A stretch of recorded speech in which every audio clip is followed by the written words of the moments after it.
out of the heart flows the issues of life. Yes. So if you are allowing them to push that in, okay, and you're not refuting that out, which what you're doing is ingesting all of that negativity. You are ingesting falsehood. You are ingesting hate. You are ingesting separation. You are ingesting all of those things that you say you are against. So now what you got to do is you got to now be retrained to get that out. That's right. Okay, how do we retrain ourselves? We retrain ourselves by being cognitively aware of what I'm putting in my gates. That's right. My ears, my eyes. Those are gates. Those are places that bring in all of that wickedness. You're looking at it. Your eyes is the key to your soul. Mm-hmm. So when you looking at stuff over and over, violence over and over, rapping, that rap music, when you listening to that, looking at that, that's why you act it's coming on onto your spirit. Your spirit man. And so, everybody has a spirit man. And I don't care if you say you spiritual, that's not what I'm pushing here. I'm just saying you are a spiritual being. Okay? You are a spiritual being. That's what you are. Okay? And you are, when you look at all of this crazy, this hate, this division, you putting that in your spirit, man. Mm-hmm. And your spirit, man, you see, wait a minute. Just go ahead. I'm going to bring it straight to their head. Welcome to the conversation, you guys. As you can see, we're continuing with our conversation about racism, and this is part 5 of a 5-part series. Woo! And welcome to Well Said with Kim and Vic. I'm Kim. I'm Vic. And thank you for joining us on our channel, Seeking Educational Excellence, where we do try to bring common sense and make it part of, the regular everyday critical thinking. That's right. And the thing about common sense, like my grandmother said, it ain't always common. It ain't so common. That's right. So we're actually going to be tying together all of the things that we talked about in about racism. Yes. And have some final thoughts about it, and make sure that you like, share, and subscribe to the channel, and leave some comments below and let us know what you think about this conversation. This is race, I believe, is just going to be part of society now that it's here. Yeah. Don't know that it'll be going away, because a lot of people use it to their advantage and use it to become wealthy and make money off of it and acquire power. So I don't think it'll ever be going away. But sis, go on and finish your comment about our spirits and how important it is. I'm sorry, I was just going in a few minutes ago. She can rant. That's all right. But I was just talking about the spirit man. The spirit man is like here, and we're saying like, well, how can we control what is in our spirit man? It's like you look at imagery. Imagery is coming through your eye gate. So you looking at things, whether it's pornography, whether it's rap music, whether it's hate speech. You looking at all of that, all of those images, listening to all of those things. Mm-hmm. Those are the keys to your soul. Your eyes is the key to your soul. So you're looking at all of this hatefulness and stuff, and then you start seeing yourself acting violent. Why do you think when you go into the supermarket, or if you go into women that go into department stores, they have certain type of music being played? Why is it being played? Certain displays. Because you know why? Because they irrigate your soul. The music, your soul. And that keeps you lingering there a little bit longer. Your eyes a little bit longer. Listen, all these things are strategically placed for a reason. Okay, things are not just placed there just to be being placed there because it's cute.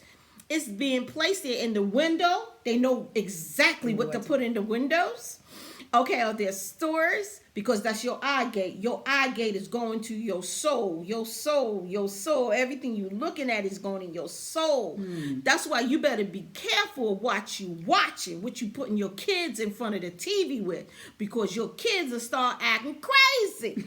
They start jumping off the chairs. Is that why my kids act crazy? Girl, let me tell you something. I be telling people, watch what you let your kids look at, because you know these cartoons are very volatile to their well-being, and if we're not until they become older, the gate to keep them, that security gate from seeing those things, our children will act out in all of those things. So are you saying parents have a responsibility to make Yeah. sure Yeah.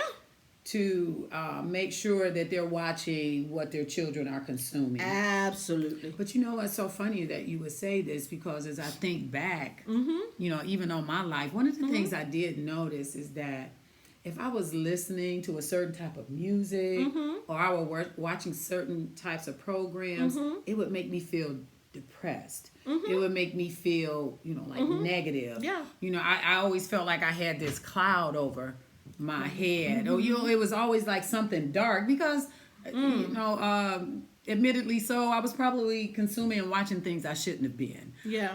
Yeah.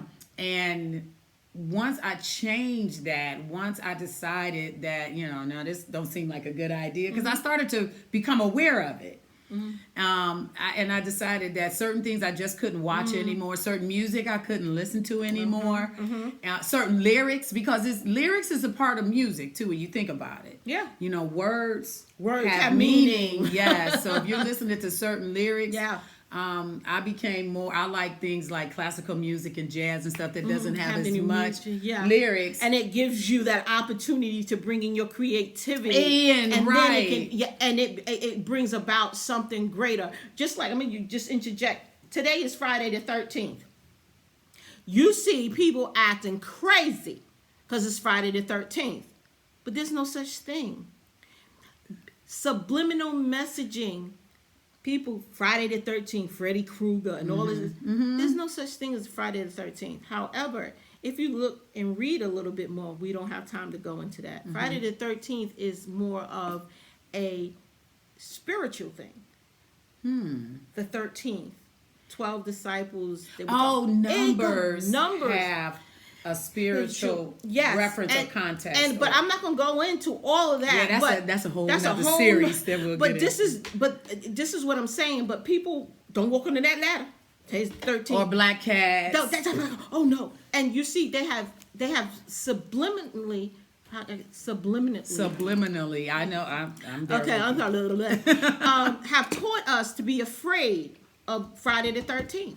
So then let me just make sure I We get ain't this going there. right. Okay, go ahead. Because what you're saying is very profound, because in this whole series that we're talking about with racism, one of the things we talked about was the science behind it, the psychology behind it. Yeah. So getting into that psychological aspect of it, what you're saying is if we're every day being inundated with these messages all the time, it's easy to start to believe it. Yeah. So like you're even saying, like with these things, going into stores, certain music is playing, certain displays are up. It's there for a reason to get you to buy or to consume. So the same thing can be said about the messaging with racism. Yes. It's being presented and pushed in a way that people will start to accept and buy into the ideology of racism. Absolutely. So that is so profound, sis. It does make it, because you think about it, especially in the black community. Yeah. We see this a lot. We identify so much with our skin color. And even though we had a leader, 50-something years ago that started a movement in the black community, his main thing was to be identified by the content of your character, not the color of their skin. And that's recent history. That wasn't that long ago. Yeah. And it seems like we've still gotten so far away from it. And Lord forbid if you even mention that and think about that, then you're, especially as a black person, if you don't identify as being black, then you can be ostracized in our community. But one of the things that Britannica, again, I got some great stuff from Britannica about what's going on in North America as far as race goes, which kind of ties this whole thing together. And what we're seeing, I do want to read this to you guys right quick. Listen carefully, guys. Right. From its inception, racial, and this has more to do, let me get on camera. Thanks, sis. This has more to do with North America. This is recent history during the 18th and up to into the 20th and 21st century. From its inception, Racial ideology accorded inferior social status to people of African or Native American ancestry. This ideology was institutionalized in law and social practice, and social mechanisms were developed for enforcing the status differences. Wow. So a lot of it was, most of it, all of it was orchestrated. Yes. So this is the reason why I keep saying it's a bell. It's a bell. Who orchestrated that? Where did it come from? All of these things we know come from the government. We know it is strategically designed by government. The government designs the census. The census also plays a very big part in that. Now they want to say that it is for congressional because they seats. ask you your race on the census. What does that have to do with anything? Wow. And this is the very reason why I think Americans, us as Americans, we have not done our homework. Our due diligence. We have not. And these laws, these things, just like there's so many things they came in with, like Social Security. When it first came in, they was talking about it wasn't supposed to be, you're only supposed to pay a certain percentage of it. And now we up to what?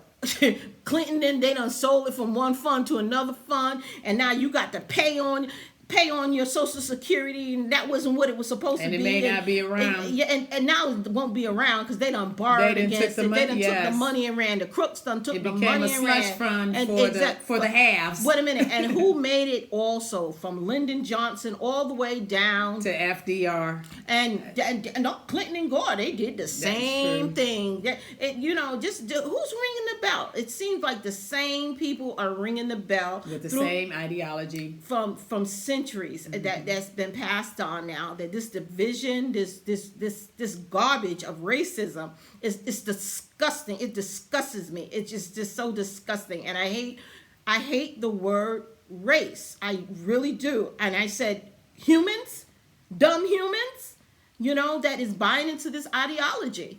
It's not race. There's no such thing as race. It's a class. It's a class. And I think that goes back to the whole point of what I'll hear some of my counterparts on the other side arguing about systemic racism. Well, it does exist. I had to, especially based on that definition that I just read, but it comes from a class of people. Yeah. It was invented and put in place to keep the classes where they are, and then keep those of us in the lower classes where we are. So you have to be smart and really think about it and put the responsibility where it lies.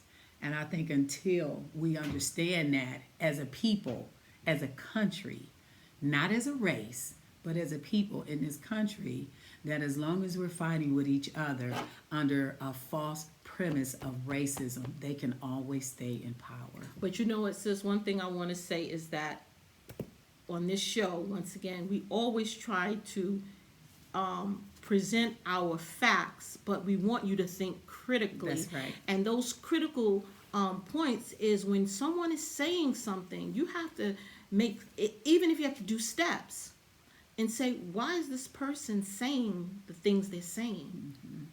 Who are they talking to? Where is this coming from?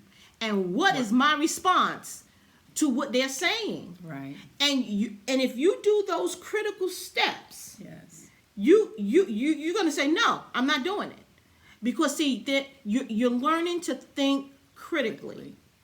And that's what we do here at Seeking Educational Excellence, because we bring it to you straight to the head and give you food for thought. Yes. So, family, we hope and pray that this was educational, informational, that you could take some of the points that we made and do a little more study on your own, come to your own conclusions. Absolutely. This has definitely been a learning experience for me, just sit next to Vic and her knowledge and looking things up and just learning. And that's what the whole idea behind this channel is, that you can learn. And so come along on a journey with us as we learn and as we study. So in the meantime, thanks for joining us. Make sure you like, share, and subscribe. And we'll see you next time. Peace.